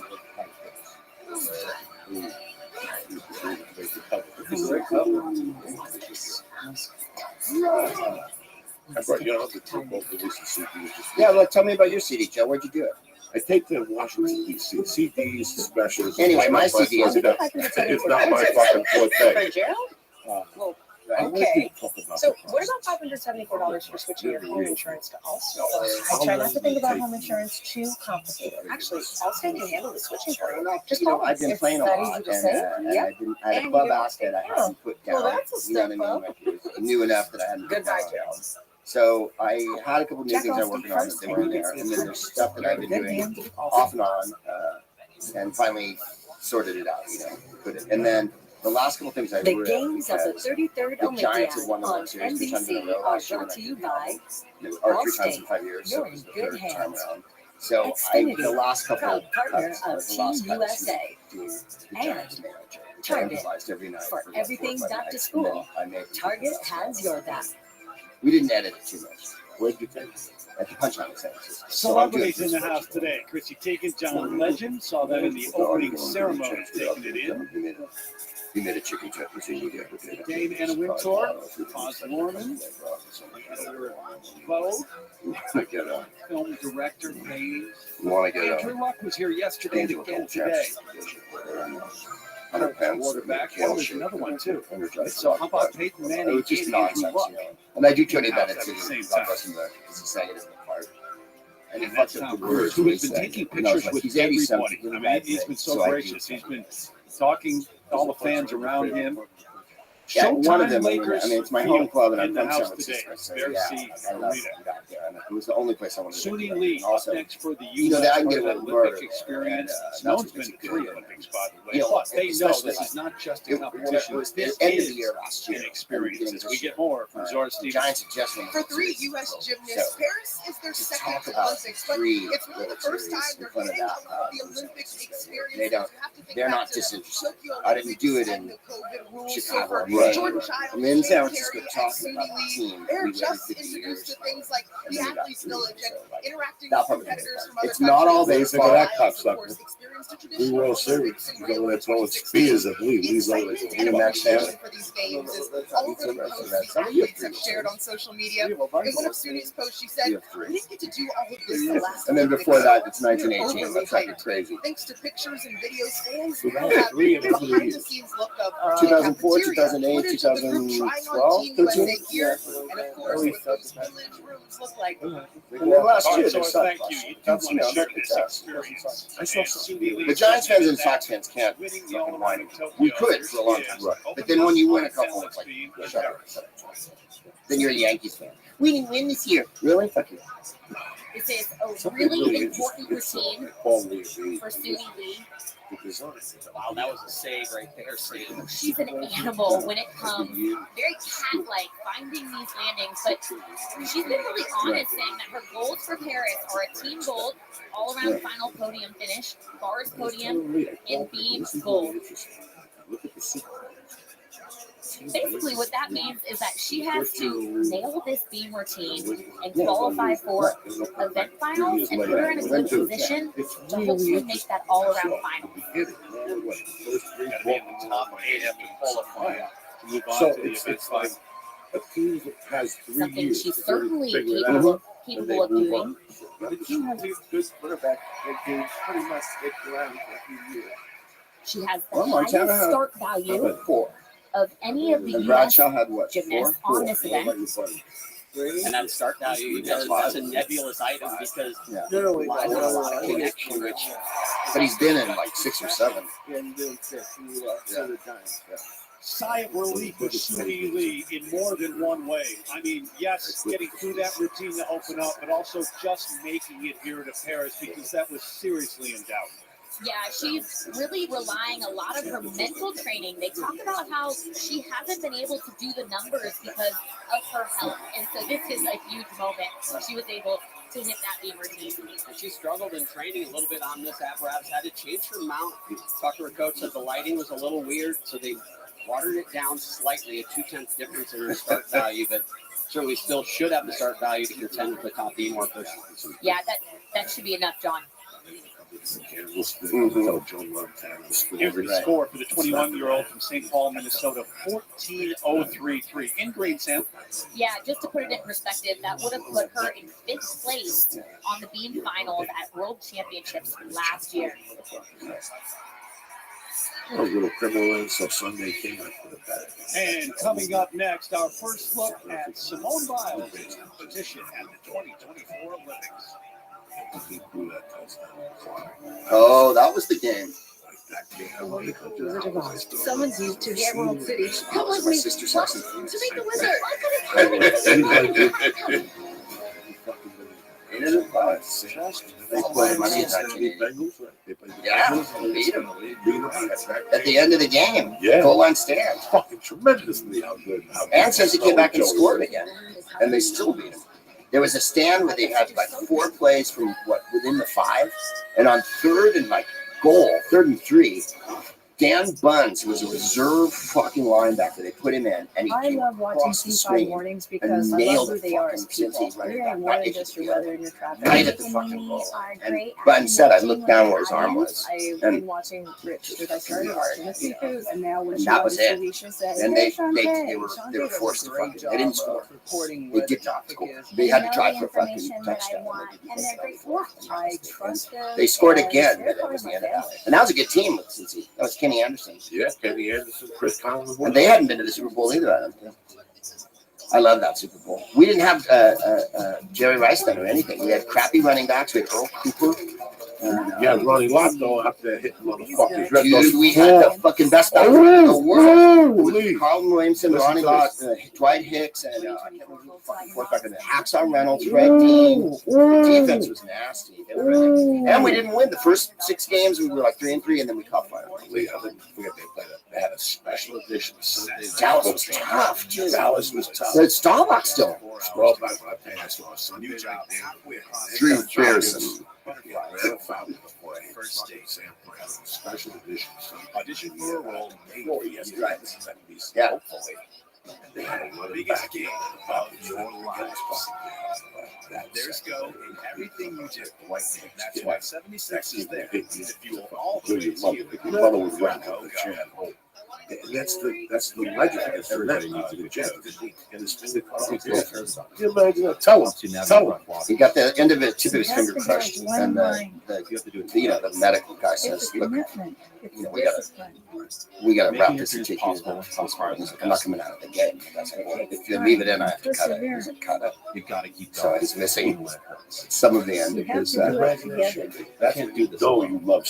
Ronnie Lott is legendary in San Francisco. I mean, as much as Joe, of course, and Jerry, Ronnie Lott is as beloved, I think, by the Niners because he was on every one of those teams, and was, by the end, he was a rookie like that year, and I think against Cincy might have been the second year. The other 3 guys were rookies, but by the end, he was a veteran. And then it was his way or the highway. Like, you don't come on to this team unless you're going to play. And I knew something was going to go wrong. Late in the career, Jerry Rice, we got this receiver from USC named J.J. Stokes, who had all kinds of talent, but he wouldn't press. And I remember a story of Jerry Rice said, "Come and train with me." And Stokes went, "No, I'm all right, man." And you're like, "No, you see, Jerry Rice asked you, come over early and bring oranges." You know what I mean? Jerry Rice used to run up a mountain. That was where he lived.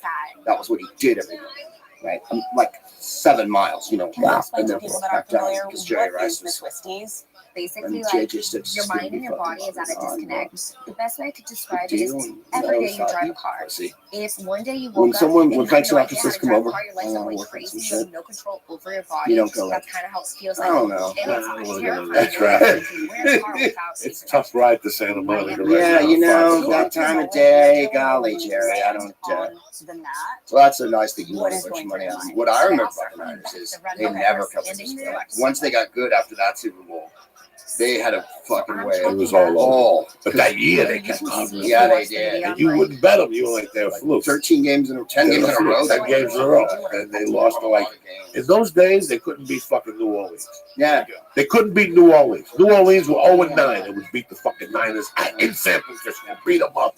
Throw them around, bitch slap them, somebody broke an arm. It was fucking outrageous. They had that number. It used to drive me fucking crazy.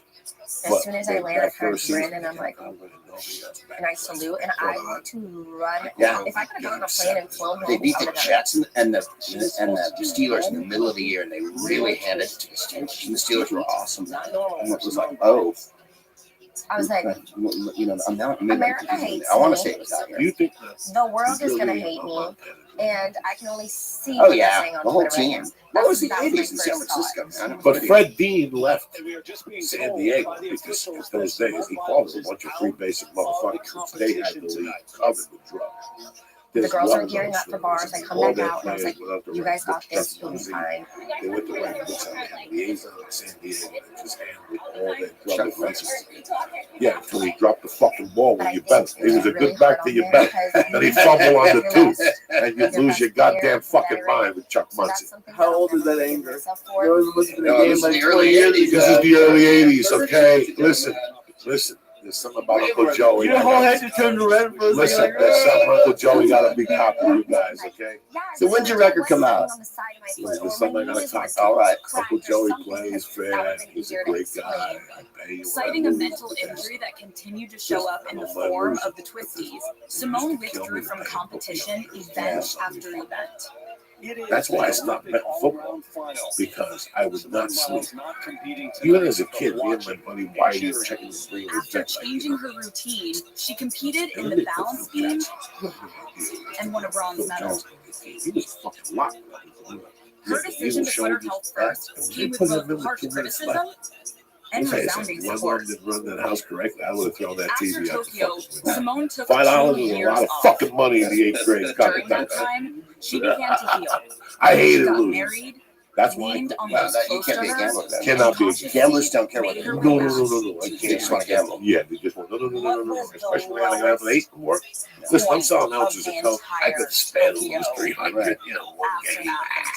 You come and go. You got to give money I would back say to it the wasn't universe. even in Tokyo, unfortunately. I think it's whenever I decided to come back and train Without here, over those days. without lunch money. No, Because there were so many days I would come back in the gym, and it was like one step forward, 5 steps back. 1 step forward, 5 steps back. Because as soon as I got lost, one time, get lost, I didn't I'm have out of there.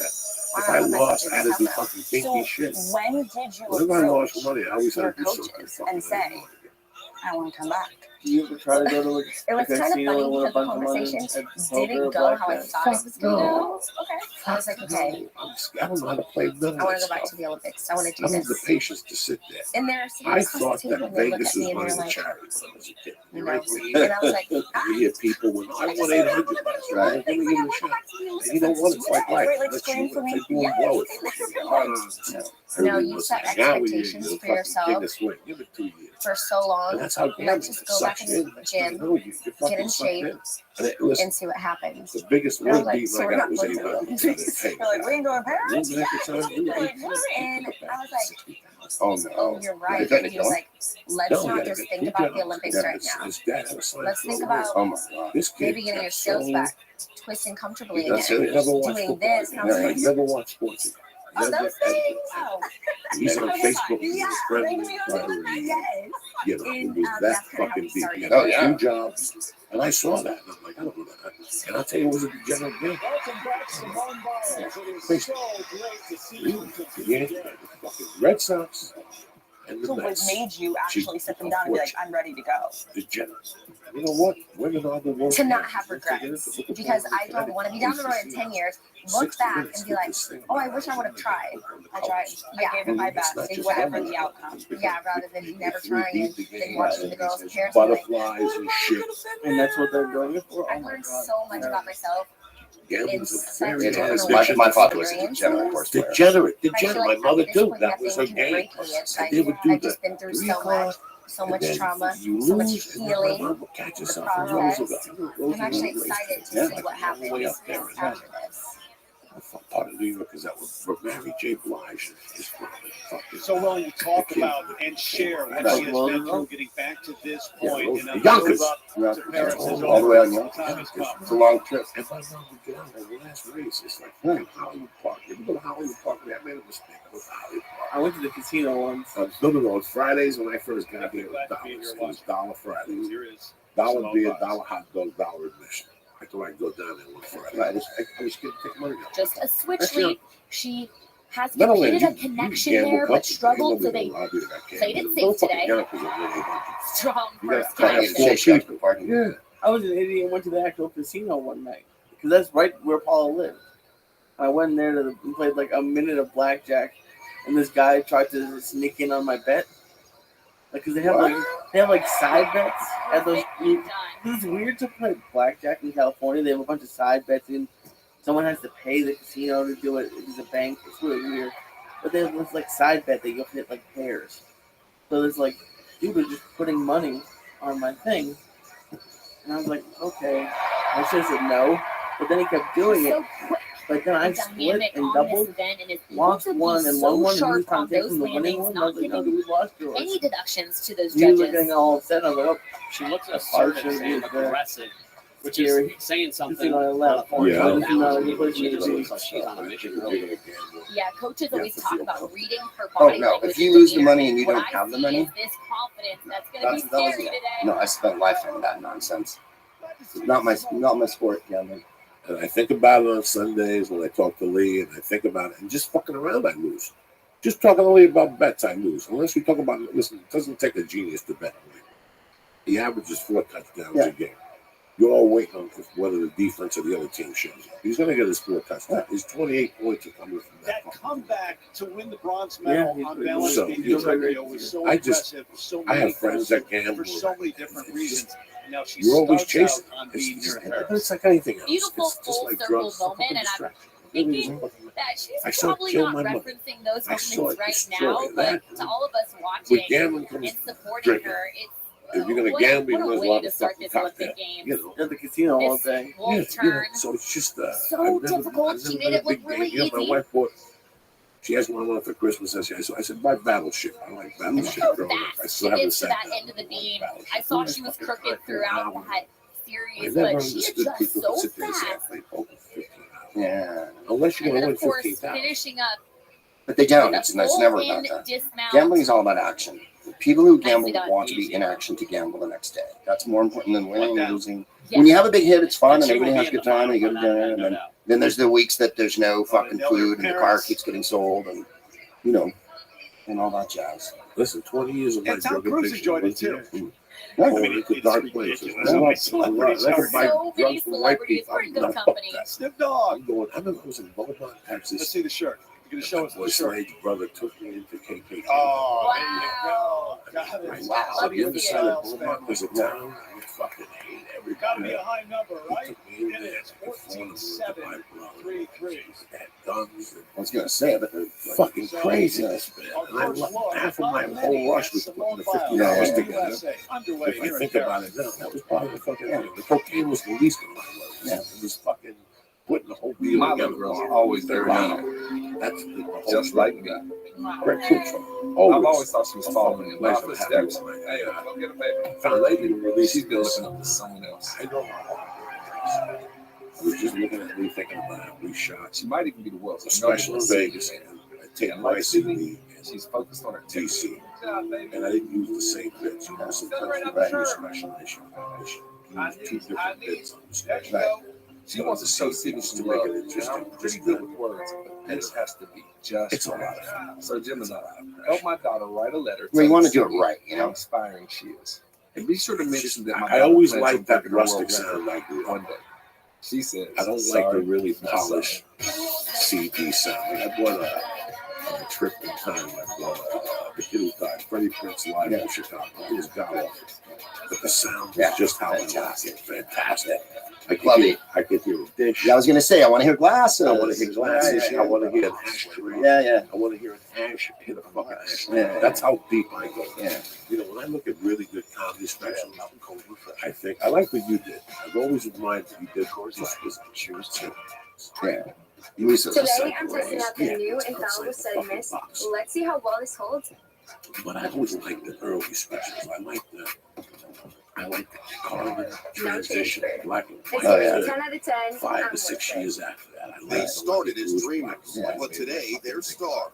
Follow every moment of Team USA the on the Richard network Pryor that at brings the you legendary speed and reliability. Right. Xfinity I Mobile. like that stuff. With Xfinity Mobile, you'll have the most powerful mobile Right. Wi-Fi network with you on the go. With exclusive access to No. speed, text with gig and millions of locations I'd rather nationwide. call the money. And right now, Xfinity Internet customers can buy Absolutely. sound online and get Absolutely. one free year. Yeah.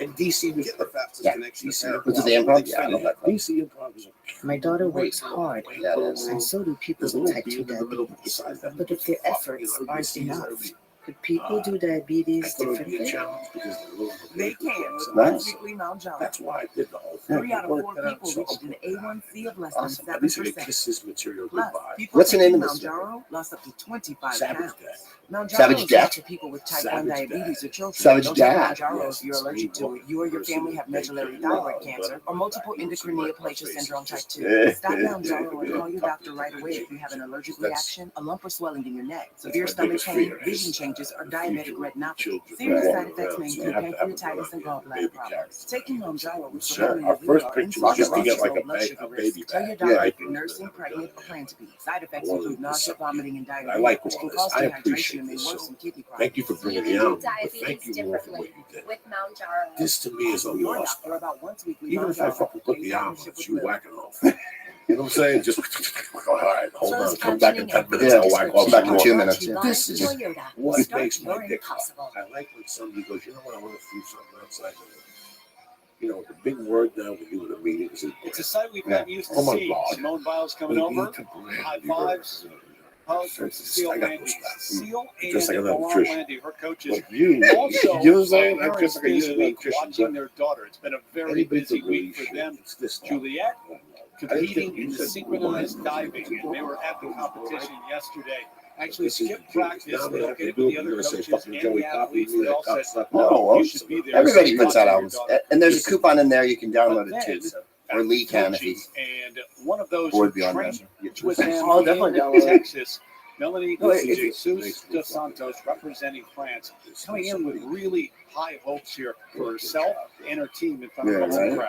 Yeah, they're Well, there's a lot of people do it. Like Final just came back, and then I don't know if you saw the last South Park. They did the whole thing about how amazing newspapers were and how we just like shit on them. Like, they're just news. They're not ads. And it's just there. I could just read it, and you know all this stuff is happening. Mm-hmm. You see that they're doing this season of South Park is basically it's amazing. It's like all this stuff you guys are talking about in the Olympics, and like all that stuff. One of my biggest things to do. Unfortunately, she didn't, and this was really a telltale sign for the French team.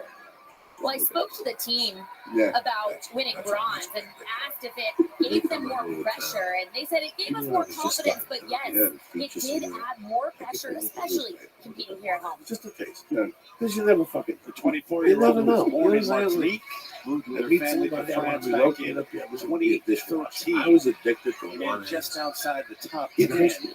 You know, I In the wanted to see all-around what they were in looking Tokyo for, at so the I went Olympics. to this Lugano was fucking Keep in mind, she's got individual aspirations. She say, could have we made talking about a politics. bar final They're here. looking for fucking truckloads. So they're, whatever the fuck. I always was addicted to that. Also the So I get it, all-around final, you all know. that at When I was stake. growing up, somebody told All me that that you in read the jeopardy. Wall Street Journal for 4 years. It gave you more of an Really education. fighting for to finish this bar routine. It's probably true. I really believe that till this day. Like, just a whole Wall Street Journal every day. That's a big fucking read. And the Sunday one has a huge And over to balance like being it's better than the troubles New York Times. continue. And even though it's a Murdoch paper, Yeah, really, the troubles for the whole team. And sometimes I'm on the road, we give it out of the hotel. You think, already had some mistakes. and then you get into it and go, it's not all stocks and bonds. There's a whole other thing. Right, there's a whole other They thing. cover everything. Yeah, once you They cover start movies, they cover getting nervous and getting in your this and that, head, and it's like, hard to. and all of a sudden you get start out reading of about that things you wouldn't have read mental about, zone, or and things that just you led saw to, that and that's from what I this think. French team with I don't know. I think that's what our job is too. You know, as podcasters and the brush book them off from to one curate event to the things for next. people. The book's full of records and movies and shit I like. Guys, this crowd You have to turn people on. sensational in support of the French team. They really were looking for can't a stop huge Reading effort, but comes then by writing. the emotions coming out I've always for felt Melanie. that reading, the more I read, the better The I crowd write, then the better it all works trying to out. rally her, started It's all to chant her part of what name. we're trying to do.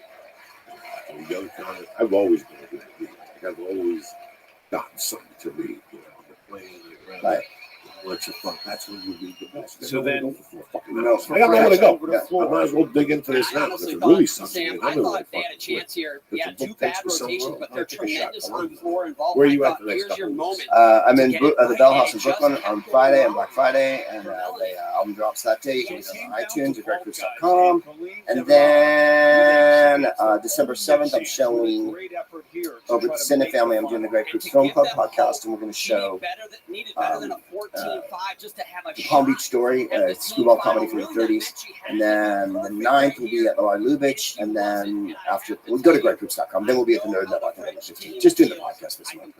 The New Year's. New Year's in San Francisco. Thank you. Where I was just out last New Year's in week. San Francisco. He's the king of that fucking club. What's the name of it? All right, let's go. I got to make my wife dinner. I love you. Have a great How week. about you? No. We'll just do the ads without. Okay. You go, you go. An athlete who is from France but now represents Algeria. Kylian Can I use the key for a second? Sure. Uneven bars. Well, this is her Olympic debut, but How far is she's your really drive? been an athlete that Oh. so many athletes from around the world have been looking to, especially Nice. on Nice. this event. She has such a high start value. All right, here It's we go, packed ladies with and gentlemen. For difficulty. you people, Lee was telling you in the beginning, one of the best products that we've had lately. Had a knee condition, pretty serious knee condition. You know, sometimes you want to get frustrated. You want to read about topics that interest you the most, and you can manually search for content on the internet. For those of us who want premium content, don't want to waste time finding it, there's Texture, okay? Texture. It's the best way to read all your favorite magazines. Anytime, anywhere. Which is so high, and I watched her in training, and she was just robotic, doing routine after routine. It paid off. High number isn't even her best from the season, so it would be fun to watch. And fun to watch the U.S. continue. So they opened up on balance speed, and the Americans will go over to floor exercise next. Texture is the app that gives you all access pass to the world's best magazines right on your phone. So much more gymnastics still ahead. We're also going to take out the see one of the stars for France. Leon Marchand. The Texture editorial team recommends stories for you daily. Plus, they curated collections let you dive into deeper into topics. So sign up for Texture right now. And in mere seconds, gain inside access to the very best reads. Coming at you live, Snoop Deal Double G. What is it about this show that likes you? What makes you feel so right? The camaraderie we have, having a lot of fun. And it looks Think about it. Unrestricted access to the best magazines from back issues to the one on newsstands today. So let's pretend you were to read some of my Rolling Stones. You never know if that's going to happen again. Foo Fighters or whatever. Boom! There you have it. Do me a favor. Go to Texture right now. Right now, I'm going to give you a free subscription when you go to texture.com/show. It's the easiest way to remain culturally curious with top stories and the news and noteworthy sections updated daily throughout the day. Plus, you can share your subscription with the entire family. You can download articles and whole issues for offline readers. So do me a favor. Go to a free trial right now when you go to texture.com/Joey.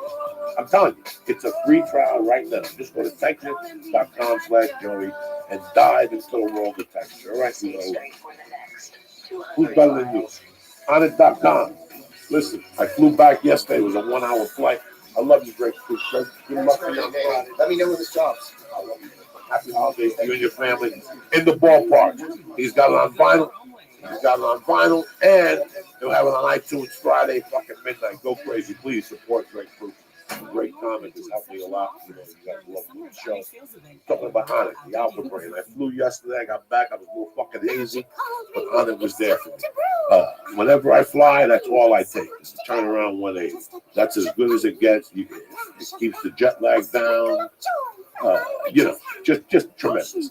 Go to Alpha Brain. Go to Hanukkah.com right now and try out Alpha Brain. There's a money back guarantee within a month of product back. Today for breakfast, the 2 eggs didn't work for me. I got right on the hemp protein, threw in 2 ice cubes, 3 ice cubes, some water, a half a banana, a little peanut butter. I had the best fucking energy drink in the fucking world. And I went to train with Lee and Nick and fucking John Budd. We had a great little training session. I'm telling you right now, Honest makes some great products for you. They keep you full with the protein powder. You know, it's flu season. I live off that shroom technique, but that's just me. I live off it. Please, go to Honest.com. Look at the great list of supplements they got. Give them a shot. Columbus did. Go to Honest.com right now and press in. Boom, you get 10% off your first order. And they have the Stay On It program where they'll send it to your house every month on the first. Also, my motherfuckers over at Hitty Cigs, the best vapor pen on the market. You understand me? These vapor pens usually go for $10 or $20. They got them at half price now, $10 a piece, 5 for $50. They're running a special. These things last 1,200 guaranteed puffs. They got a cigar and they got a cigarette. Okay, they got an electronic, whatever the fuck it's called, e-cigarette. 24, 16, 8 milligrams and 0. In case you want to quit and go fucking backwards. But don't fucking listen to me. Go to hittysix.com right now for the 5 for 50 special. It used to be at 20, so you get 50% off right now. Go to the box and press in. Boom! Who's better than you, Lisa? Yeah? And get 5 for 50. Also, naileditlife.com. I was just with these guys on Saturday. They were telling me how they might cut out the vapor pen and just have those goobies at mine. And I got to tell you something. Wait, I'm good. They're pretty good. That's right. These guys are endorsed by That's right, motherfucker. That's why we're stuttering and mumbling here and we forgot shit. But who gives a fuck? It's Thanksgiving week. You get to spend it with your family. Hopefully you're traveling right now and you're listening to Uncle Joey and Lisa Ayat. And you know me, dog, from the bottom of my heart, I wish all you cocksuckers up to the tournament. They beat Puerto I Rico. hope you get to spend with The your Bright families. I hope Stars, you enjoy your 90-79. At the end of the day, They it's faced all the you U.S. work on out. Wednesday. We'll show you how Team USA did a little bit But later you know on what? this show. Here at the church, Everything's on gold. we got our own on fucking Peacock. 10 we don't have hours, fans. We live don't have none of action. that shit. We Never all fucking miss digging a for one medal. another. That sentence, Look what never happened, miss my a man medal. from the One Take by the One D out of it. podcast. Never Mikey miss a Cohen. meal. We Well, if saw you the come here, fucking you never Sam miss a Zach. meal in I Paris, didn't right? tell him nothing. And He we were took at the fucking one of cover the and best doped it up. places to have a And he's meal better than in him. Now we're Paris. You've using seen the where thing. we're It's hanging like a out. fucking It's package Cafe DeLong. with an When we're envelope. not He's here better for than the fucking Olympics on NBC. the I want to show you initiative. about this restaurant. And all these This people, might everybody be wants to go to one of the best heaven, places to have but a meal nobody in wants Paris. to Let me fucking show you why. die. You know what I'm saying? It's usually a restaurant I wanna with give a tables shout out to the bustling One on by a One Sunday podcast night. Instead, and we've also all the taken it support over. you guys give All of our TV things are here. shows, The monitors, the CDs, screens, the these way we talk t-shirts. to our team back in Connecticut. I love you Our guys. guys, Pete, Great my right-hand man, guys. Jake, everybody's hanging out. Audio, Because I'm video, thankful I got you guys. makeup, style folks, all that stuff. You come out here, these are the primo tables. And I want to take you, this is you with the Eiffel Tower, right? Imagine just sitting here having dinner, and I show you where we're going to have a meal and some shows with you the rest of the week. Thank you, guys. Through the gates. We didn't and out here. give you a This is one of the podcast best last tables in Wednesday because the Paris, sound was and fucked it's up. your What seat we're in gonna the do house is for do the it next Wednesday with Rick Vitale. couple of weeks. And then we'll probably do a special one on Guests. Friday. We'll get We'll have video, with Dean Dell with or highlights. somebody, You know some what? fucking Portland chicken company and put them in that. French Porto sitting back here. So we can do a little bit I of love you everything. guys. In our Don't home, forget this tomorrow night, with a view. Irvine, Wednesday night, the night before Thanksgiving, We've got my a lot more anniversary, for you 8 o'clock. tonight. Lisa will be there with Wednesday night, Irvine, and December 5th. And then Governors of Long Island, 2 shows, 7 and 9. We will not be there. And Team USA, women in action as we continue from Paris. But I love you guys. Thank you very much. What's up, man? Embracing the challenge. I know you guys are winners. You were cocksucker. I want to thank Greg Proops. The support was amazing. You guys support us also. Whatever you can But do. it's also really hard when it's like a whole like community looking up to you. I just expect a lot of myself because I know what I'm capable of. There were definitely days where I wanted to give up and I just want to go out there and compete for the community and continue to represent. Embracing the challenge. Brought to you by I love you Lily, guys. We're all proud back. We'll be here partner of Wednesday at Team 2 o'clock. USA. With my man Greg Fitzsimmons. Dropping some Irish knowledge. Maybe we'll do some liquid acid with those fucking Eczema Fitzsimmons. isn't afraid of the All right, stay spotlight. black. Have a great And it Monday, is worried Tuesday. about when it See shows you up. motherfuckers Wednesday. But eczema won't show me up because I face bigger obstacles than this. It's so heavy. I am Always anticipating your Fucking next say it like you mean it. cocksucker. visit. No, you're not. You're over there mumbling and For stumbling. tips on speaking to your doctor supposed to about do that. eczema. Sam put together a tremendous podcast. I did. With Tommy, he's fucking homeless. He lives in a fucking Smile van. Lovers can help He lives in a someone van. find That's courage fucking to homeless. take You know, action. unless you live in the Taj Mahal, you're fucking homeless. Putting on that Team USA uniform makes you feel invincible. Okay. The sky is the limit. This podcast is brought to you by Texture. Texture is the app that gives you all access to the world's best magazines right on your phone or tablet. You browse hundreds of magazines and cherry-pick the articles that interest you most. And the Texture editorial team recommends stories from daily, and plus the curated collections let you dive deeper into topics. To be the best. Right now, when you sign up for Texture, they're going to offer our listeners a free trial. You go to texture.com/show with unrestricted access to the world's best magazines, from back issues to the ones that most stand. Try Texture for free. Go to texture.com/show. Go to e6.com. Use code JOE'S to get 556 $50. And swim. Go to honest.com and use code JOE'S to get 10% off all of your optimization products. Like Watch trailer and now. go to neverlife.com and use code JOE'S to get 10% off the best favorite kind on the market for the oil and light smokers out there. And they're also makers of local music. What if he took a break? Switch things up. It's okay. I want you to do what makes you happy.